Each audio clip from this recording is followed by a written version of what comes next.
And we are joined today by Mary Anderson from Lima Memorial Health System and their Spine, Neurosurgery, and Physical Medicine Department. And she's here to talk with us today about healthy habits for taking care of our bones. And first, Mary, can you tell us a little bit about what conditions we should be concerned about when it comes to our bones?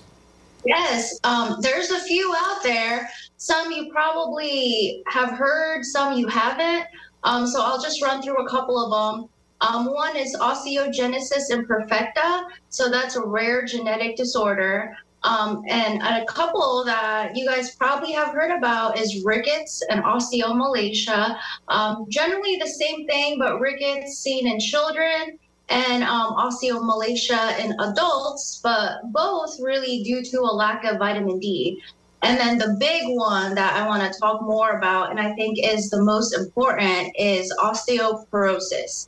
Why? Because a lot of people are affected by it, over 54 million people, but it still goes untreated, and probably half of those people don't even know they have it.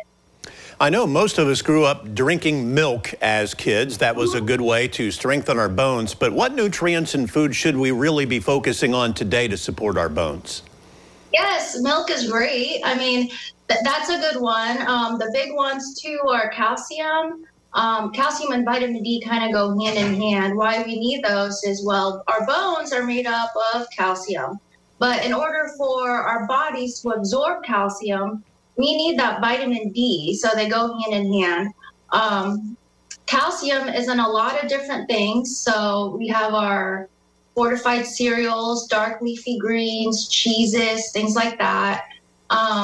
Potassium is good, vitamin K is good, magnesium, and all those can be found in, a well-balanced diet, rich in fruits and vegetables, all true that everyone talks about.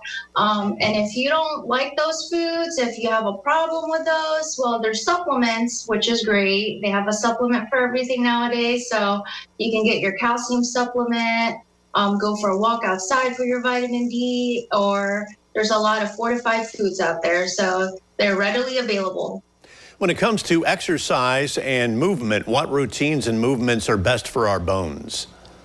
All easy things. You don't have to, get a gym membership, but you can. Just walking outside is great. Anything that works out your muscles and bones, weight-bearing exercises is what we look for. So walking outside, weightlifting. You don't even need dumbbells or anything like that. You can use cans you have at home, just anything to give you a good workout.